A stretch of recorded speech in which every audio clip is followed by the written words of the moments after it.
Construction site workers are often the first thing that comes to mind when we talk about occupational hearing impairment.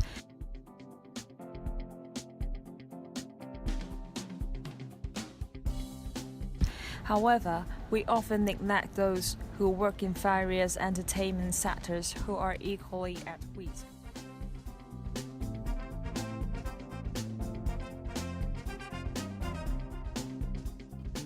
According to the Occupational Deafness Compensation Ordinance, entertainment site employees who claims any compensation must have been employed for at least 10 years in predefined sectors.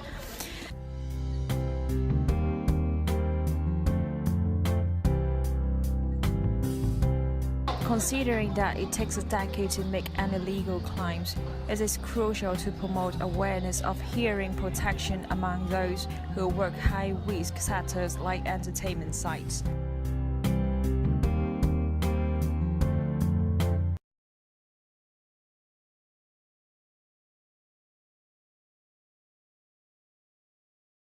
The following are our guiding questions. According to this UK research on occupational noise exposure among bartenders in nightclubs, it indicates that most staffs are unaware of potential risk related to hearing impairment. This is another US research which indicates that only 34% correspondents believe it was somehow more likely that noise could cause hearing damage. Earplugs and other noise-reducing gears should be provided in the workplace.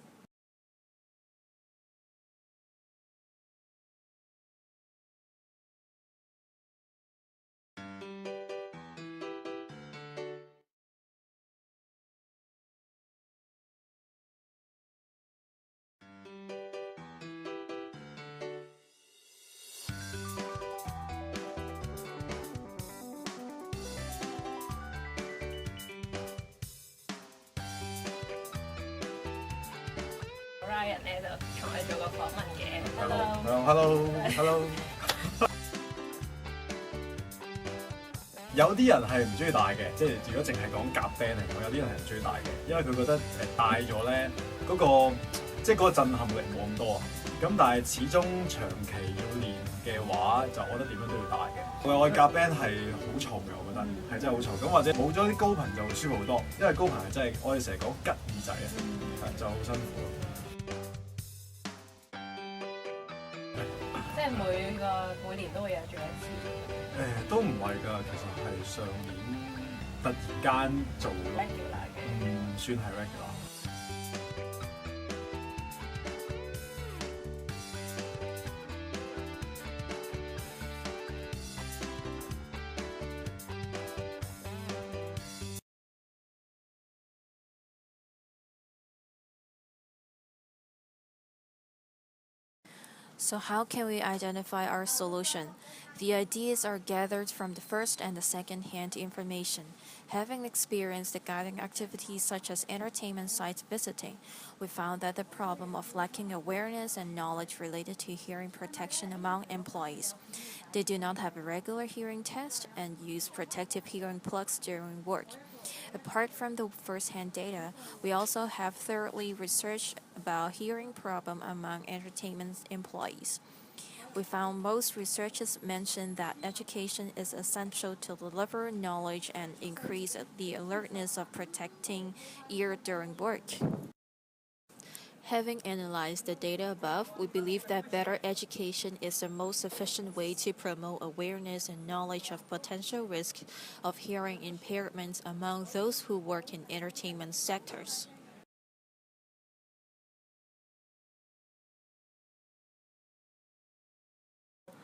In terms of executing our resolution, it is crucial that we get our message, resources, and information to the widest audience possible.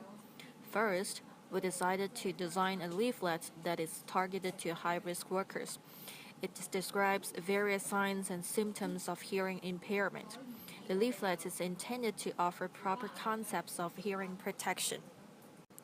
Second, we also designed and uploaded posters in Chinese and English to the internet so that they are available for the general public and relevant practitioners. Since it is difficult for employees to make meaningful reduction of noise level in their workplace, Our posters focused on cooperation between employers and their employees. Third, we relied on the power of social media like Facebook to further enhance awareness. We created a fan page on Facebook with relevant resources and information from the Hong Kong Labor and Welfare Bureau. We also added a QR code on the leaflet that links it to the fan page in order to enhance readership. Having analyzed the data above, we believe that better education is the most efficient way to promote awareness and knowledge of potential risks of hearing impairments among those who work in entertainment sectors. However, we also met the challenge of developing the essential question and identifying the challenge. After our discussion, we found that we not only needed to well understand the situation of hearing damage in entertainment sites, but also necessarily to learn more about the occupational hearing impairments and finally found out the gap. 耳機嘅分貝大約喺80至140分貝，80分貝就好似火車停站咁嘈，而140分貝就好似現場聽 concert 咁大聲，所以大家千祈唔好咁大聲聽歌啊！如果你喺娛樂場所做嘢嘅話，就要更加留意聽我哋講啦。醫生，不如同大家講下咩係職業性失聰啊？好啊，嗱，職業性失聰呢，即係喺娛樂場所做嘢嘅人，長時間喺高噪音環境底下工作，聽力就會受到損害。根據美國國家職業安全同埋研究所指出啊，每人每日工作如果係8個鐘嘅話呢，耳仔冇喺被保護情況底下，最高可以承受85個分貝嘅。咁喺呢8個小時裏邊，85分貝係最高可以承受嘅分貝，但係如果每多3分貝嘅話呢，耳仔最長嘅承受時間就會減一半㗎啦。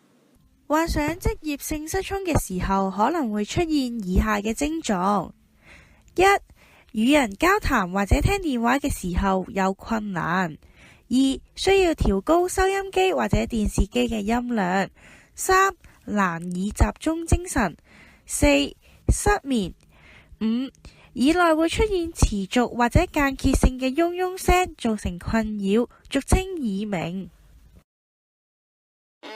好多人都有呢兩個誤解㗎。第一，你以為耳仔有適應能力，習慣咗娛樂場所裏邊嘅音量就冇事？錯晒！咁長時間喺噪音環境底下做嘢，隨時都會失聰啊！之前有班東華學院嘅同學仔收集咗機鋪啦同埋冒險樂園嘅分貝數據，都發現呢兩個地方嘅噪音係高過火車經過啲聲。第二，你以為遠離噪音一排，聽力就會回復正常啦？你又錯啦！事實係當聽力變差咗，係唔可以再回復正常水平㗎啦。記住啊，職業性失聰係絕對冇得返轉頭啊！其實喺娛樂場所工作嘅員工係好難避免到噪音嘅。咁而家嘅勞工法例對呢班僱員有啲咩保障㗎？根據職業性失聰補償條例嘅規定，喺娛樂場所工作嘅你哋最少要從事10年，先至可以獲取補償㗎。所以打 band 嘅你，或者喺娛樂場所工作嘅你，就要更加識得保護自己對耳仔啦。例如，你可以用耳塞啦，或者俾啲時間耳仔休息下，減低接觸噪音嘅機會，同埋記住要定期做檢查。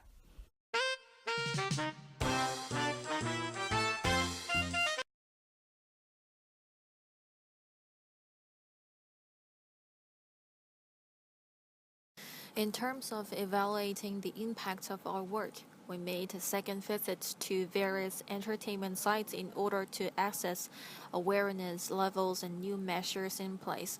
We also reviewed the hit rates on our Facebook fan page shown in this picture. In terms of knowledge, we used the same notable choice question game board to access any changes in staff awareness level. Out of 10 staff we interviewed, everyone was able to answer all questions correctly, a significant improvement from before they received any training. They became more aware of potential risk of hearing impairment. Apart from that, the principles of primary health care were applied for evaluation of our solution. The elements of accessibility, affordability, and sustainability were evaluated. For the Facebook page and educational video in YouTube, they are free on internet and everyone can access to the items in the long run. For the printed materials such as posters and leaflets, they are free to provide information but only accessible in some workplaces. However, all of the solutions that we have done are identified as long-term solutions.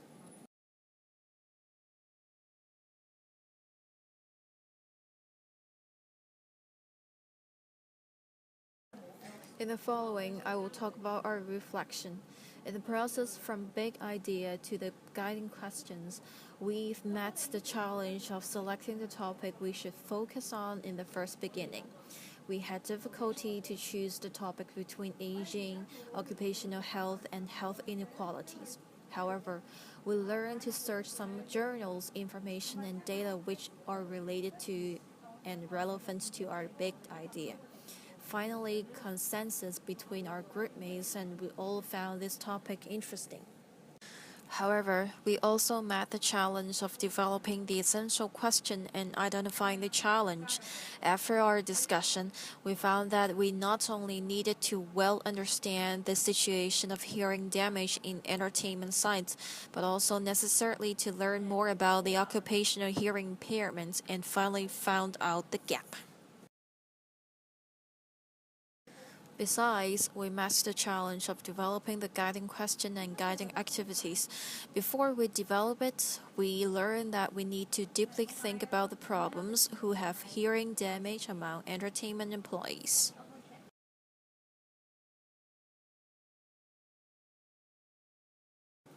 Also, since we have 14 groupmates in this project, so that the division of work was one of the challenges in our project. After this project, we learned that cooperation and collaboration according to the utilizing of individual talents between groupmates was much important, which can increase the efficient working.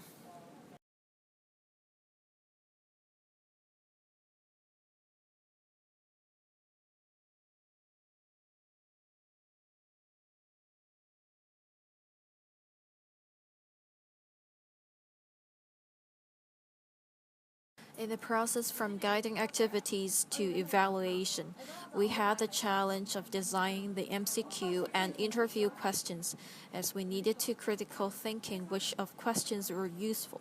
For the implementation, we learned that we need to improve our communication skills because those employees were real working. We needed to use the limited time to raise the interest for inviting them to interview. Also, we were necessarily to maintain our professional image and keep polite during our interview as it promoted health education for them. Furthermore, we met the challenge of selecting the places safe for inspection, because some of the game sites or nightclubs might be dangerous, so we compromise and maximize our groupmates to join the activities. Moreover, we also met the challenge of analyze data. Furthermore, we met the challenge of selecting the places safe for inspection, because some of the game sites or nightclubs might be dangerous, so we compromise and maximize our groupmates to join the activities. Moreover, we also met the challenge of analyze data. Also, we found that the scope of solution was not broad enough, so we were critical thinking from multiple perspectives, such as for the employees, we used leaflets for providing the information which related to hearing loss. For the employers, we chose poster for the promotion of hearing protection. For the general public, we chose Facebook and post the link of our self-made educational video. For the government, we have written a letter to the Labor Department. In the conclusion of reflection, we found that compared to other countries, Hong Kong government did not pay enough attention to occupational hearing impairments in entertainment industry. For example, Occupational Deafness Compensation Board at least 10 years of employment. Therefore, we hope that the society should pay more attention to the occupational hearing loss in the aspects of entertainment industry.